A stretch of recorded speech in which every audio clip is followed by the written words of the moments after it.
Hello and welcome to the Virtual Cafe. I'm your host, Segilola Salami. Right, so normally I would have other people here with me, but it's a cold, boring day in London. It's clouds are grey, it's very gloomy, and I've got a nice Virtual Cafe. I'm your host, Segilola Salami. Right, so normally I would have other people here with me, but it's a cold, boring day in London. It's clouds are grey, it's very gloomy, and I've got a nice Virtual Cafe. I'm your host, Segilola Salami. Right, so normally I would have other people here with me, but it's a cold, boring day in London. It's clouds are grey, it's very gloomy, and I've got a nice Virtual Cafe. I'm your host, Segilola Salami.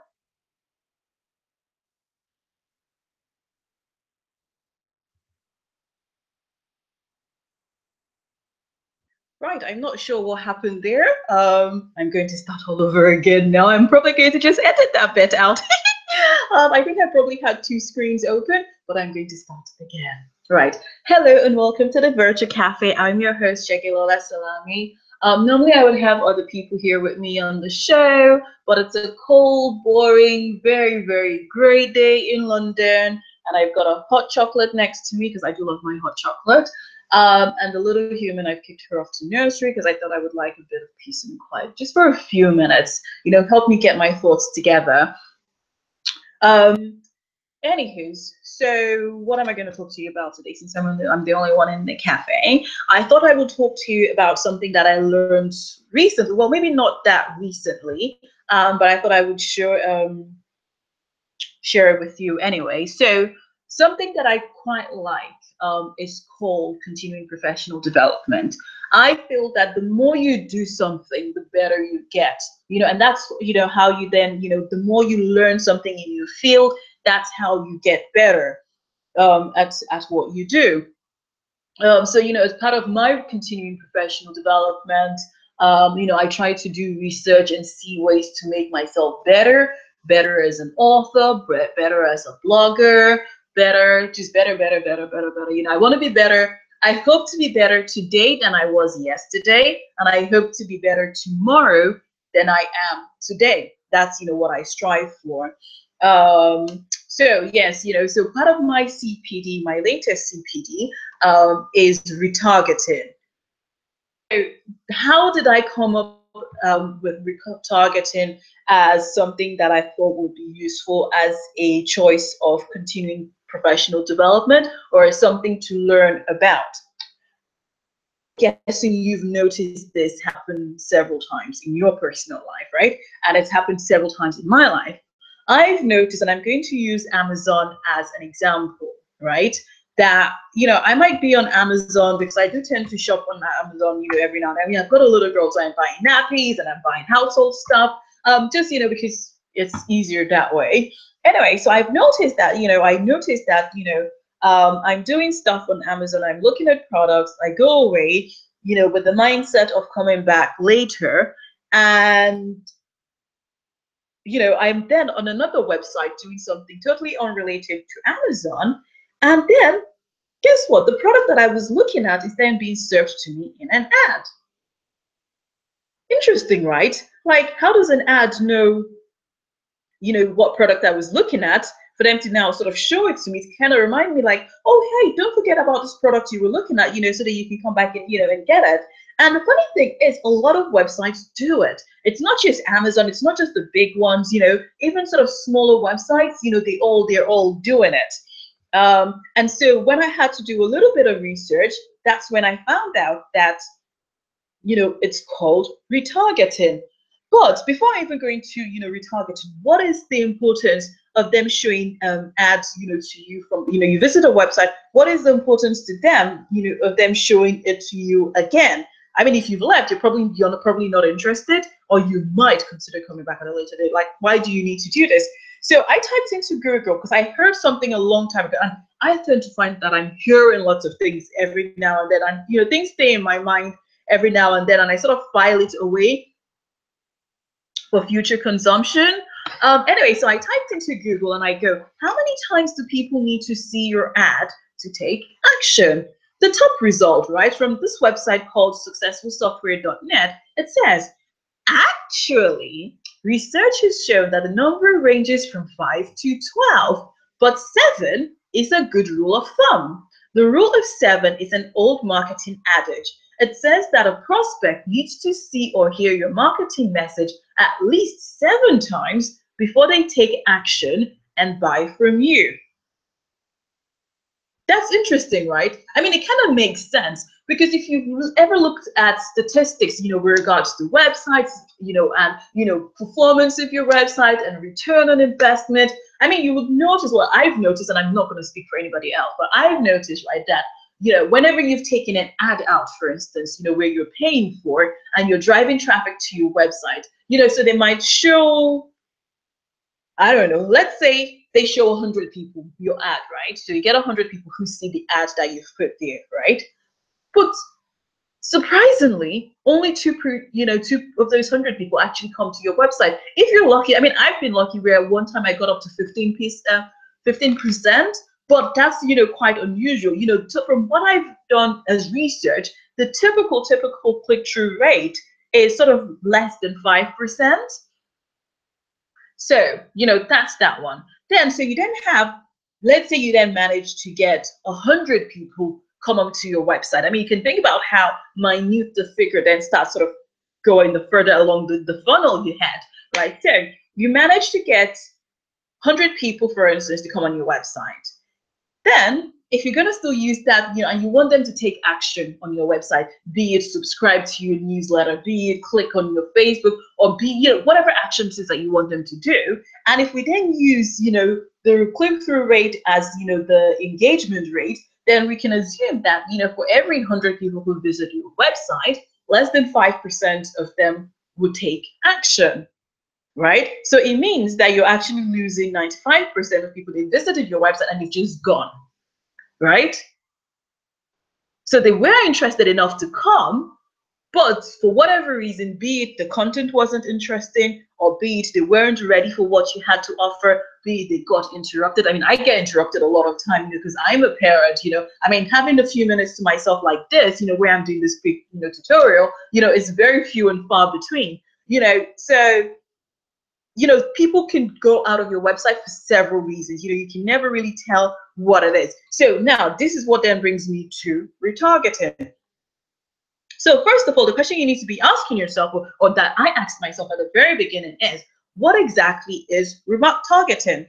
So, but since I'm not an expert, right, I'm not an IT specialist, I'm not a web design specialist, so I'm not anything specialist like at all, I thought I would do a Google search and bring out, just based on from my research and the understanding I got, I went to a website that I thought, explained it very well, that I thought I would sort of then use their explanation, because again, I don't think I could have explained it better than they did. So here it goes. So this website is called retargeter.com. So according to them, it says, what is retargeting and how does it work? Retargeting, also known as remarketing, is a form of online advertising that can help you keep your brand in front of bounce traffic after they leave your website. From my layman understanding, bounce traffic is basically the people who come on your website, they spend a few seconds and leave again without taking action. They do not routinely look at other pages on your website. They leave their landing page. It tends to be their exit page. That's my understanding. But again, like I said, I'm not an expert. And who knows, maybe in the next few weeks or so, I might have an expert come and, give better or deeper insight into retargeting, right? So, yes, back to this retargeter.com website. According to them, it says that for most websites, only 2% of web traffic converts on the first visit. See, now their even conversion rate is even less considered to what I was thinking. I was sort of saying, less than 5%, and hoping it would maybe like 3 or 4%. And they said, it's less, it's only 2%. So basically, for every 100 people who visit your website, only 2 people take action on your website on that first visit. So 98 of them just leave your website. They come, skim it, and just leave. So that is why retargeting is a tool designed to help companies, bloggers, authors, basically anybody who has an online presence, a website of their own, and they want people to take action.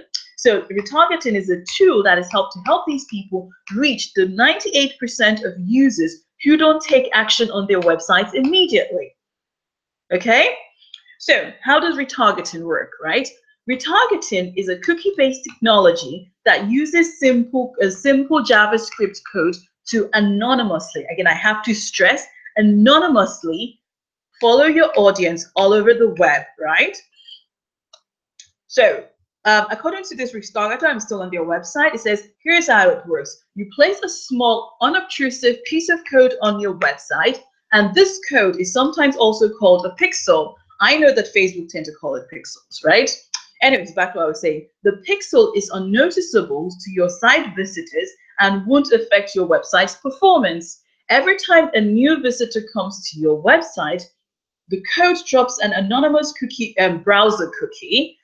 And later, when your cookied visitors go back on the internet, the cookie will let your retargeting provider know when to serve ads, ensuring that your ads are only served to people who have visited your site previously. Now, just a quick disclaimer or quick notice, right? In the UK, I don't know if it's a UK law or an EU law, but somebody made this law, right?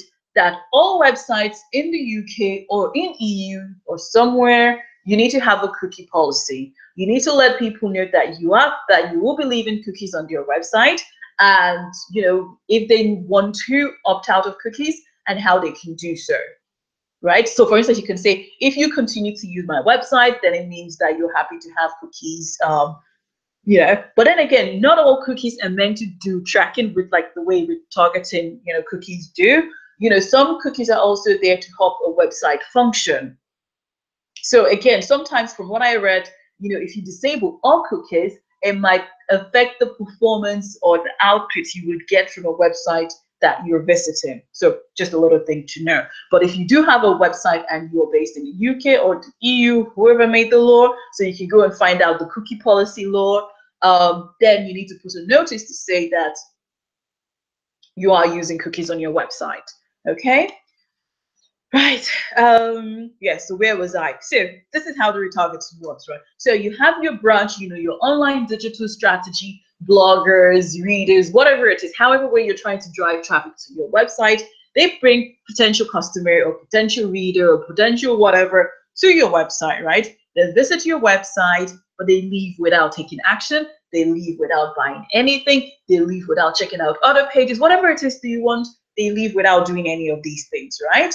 So when you've now got pixels on their website and it leaves a browser cookie, so it leaves a cookie in their website browser, when they later surf the web, your ad recaptures their interest, okay? Because it then sort of notifies them or puts a little square thing, about what they were looking at before, and hopefully that will then, because it piques their interest and reminds them that, oh, actually, I was on this website and I didn't get a chance to finish what I was looking at, or I didn't get a chance to look at other pages. It kind of captures their interest and motivates them to want to come back to your website.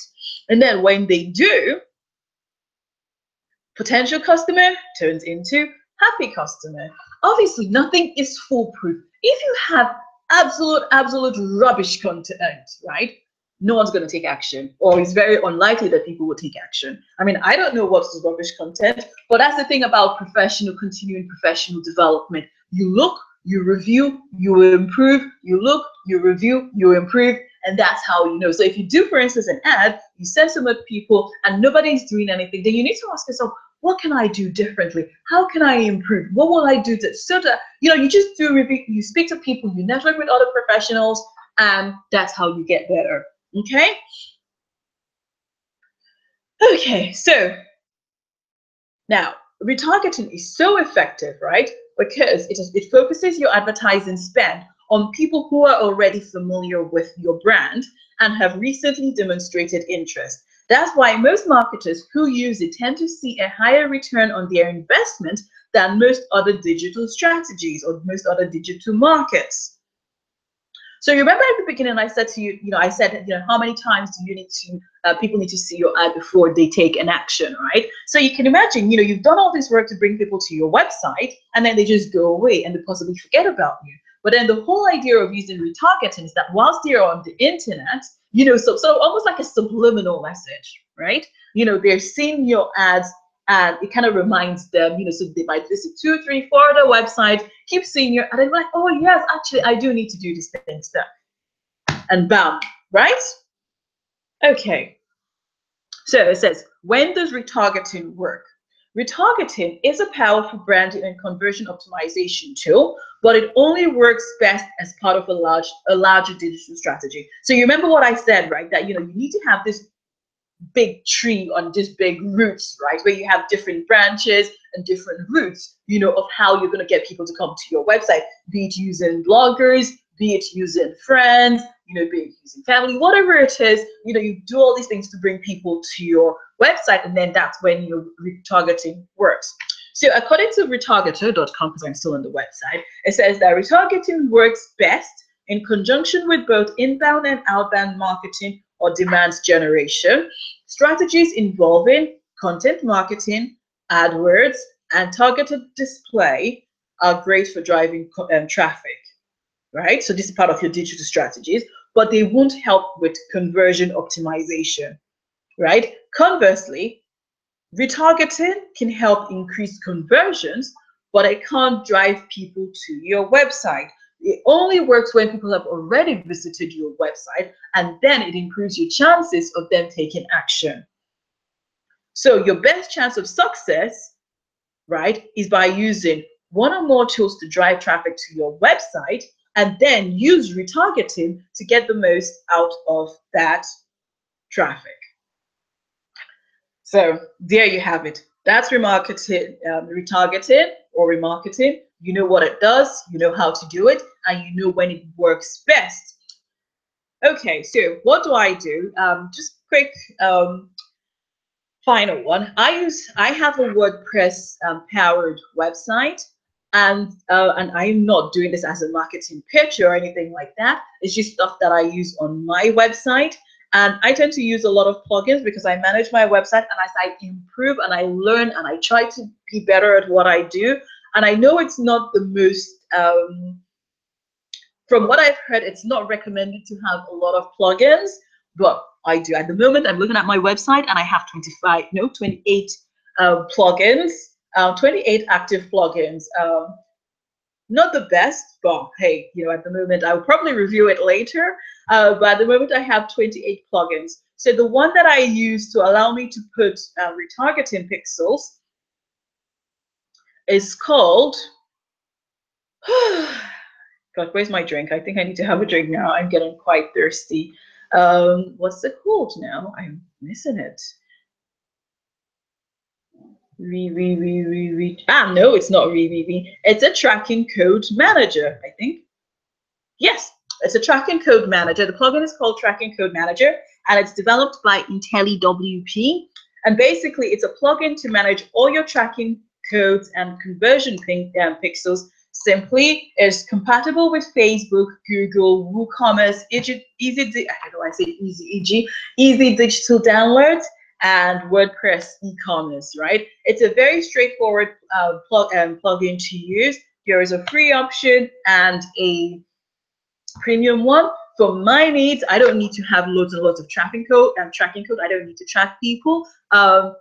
I only have two on this plugin. I only have the one which I only put recently because I was trying to try out this, retargeting pixels that Facebook do, which is why I thought I would then share with you, what I, as part of my continuing professional development. Because when you find something out, you should share it with someone else. You can't just keep it all to yourself.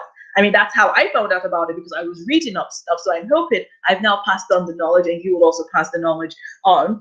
And so to use, I don't use Facebook and Google ads just because I found, right, that people, or I will use myself as an example, I become blind to ads. Like, I'm on Google and I know that ads are there, but I sort of like shut it out. Like, I don't notice the ads anymore.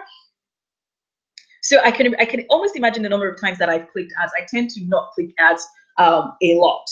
So that's that one. And then the number of people who are using ad blockers, I read somewhere that it's increasing and increasing, and a lot of people are now trying to the number of people who are going to be using ad blockers, specifically for Google, would only be increasing and increasing, right? So that's why it's great to have a wide digital marketing strategy, so you're not, bound by the limitations of just one digital place. I prefer Google and Facebook ads just because, I've taken action when I've seen Facebook ads, and they tend to come up as sponsored posts as opposed to the way that it shows on Google, and it comes up in your timeline. I would say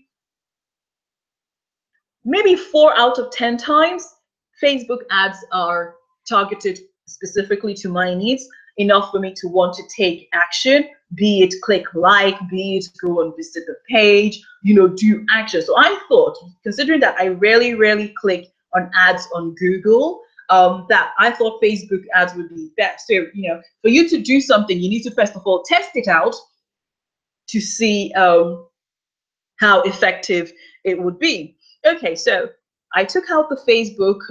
For you to get a Facebook conversion pixel, so on Facebook it's called a conversion pixel because it helps Facebook to track, the people who take action on your website, right?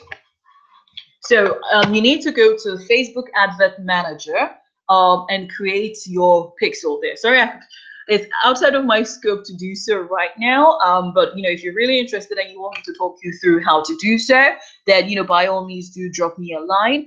If you would like me to do this as a webinar, then yes, please, by all means do drop me a line, and I will consider if it was worth doing it as a webinar so you can actually see what I was talking about. So if you go on Facebook, create a Facebook Adverts Manager account, get your Facebook pixel code, and it's simply a thing of copy and paste it, right? So you copy the code from Facebook, you activate, you click on your tracking code manager plugin, you go into the settings, straight up you will see where it says add new tracking code. You click on it and you paste the code, the pixel that you got from Facebook.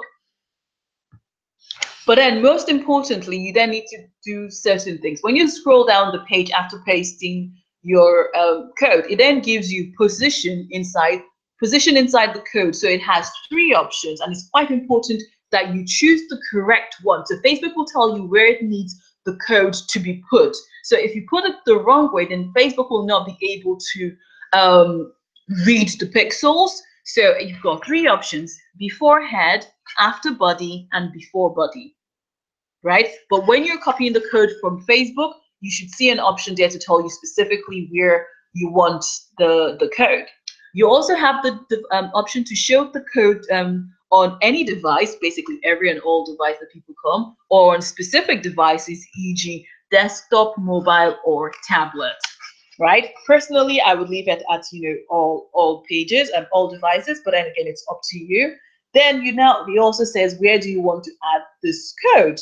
Do you want to do it on your standard WordPress website, or do you want to do so if you then have an e-commerce functionality on your website, e.g. WooCommerce, Easy Digital Downloads, or any of the other ones? You can then do it so that you track conversions and see people who come from Facebook. Do they, buy things from your website? What do they do? Do they just come and go, or do they take specific actions? And then you click save, give Facebook a few minutes, and possibly visit the website yourself, your website, go a few pages, and then Facebook will be able to confirm that your tracking pixel is live. Then if you take out a Facebook ad and then use the conversion pixel as your tracking pixel, then it will then be able to link both of them together for you, and then give you better insight as to the performance of your website. But because of that, when people have already visited your website, it then tends to show those specific people your ad more often, because they've already visited your website without doing anything. So it's kind of like just reminding them that, oh, you've already visited this page, but you can come back again.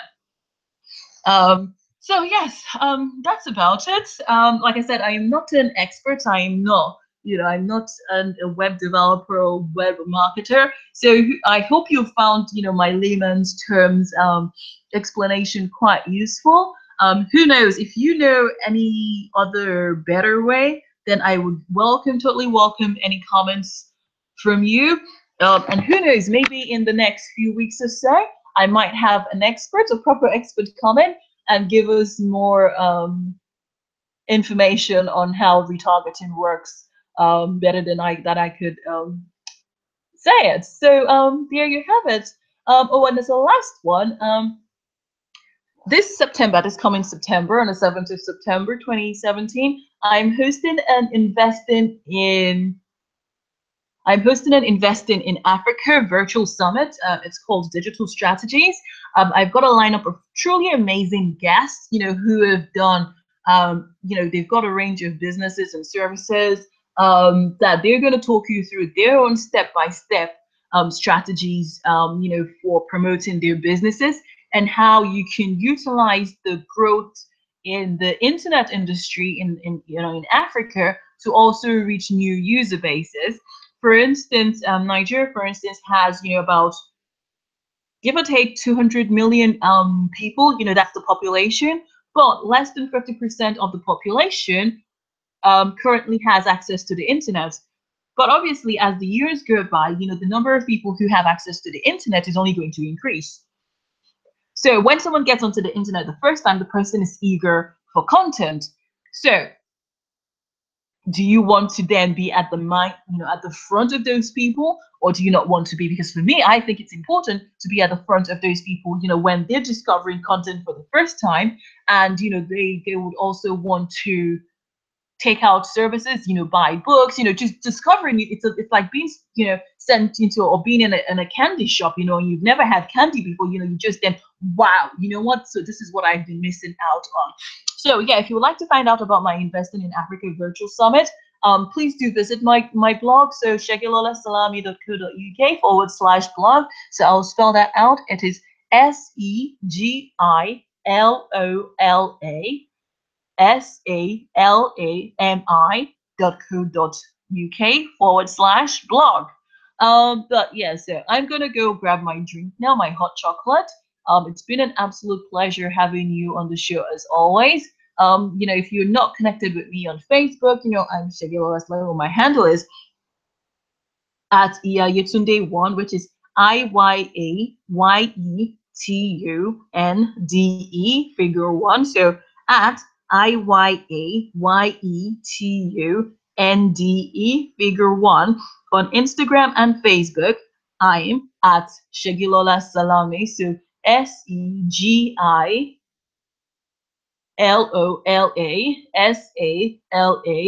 I know it's quite a lot. But anyways, until next time, I hope to hear from you guys very soon. Until then, take care and best wishes. And I hope the day is sunnier where you are than it is on this gloomy day in London. But until next time, bye-bye for now.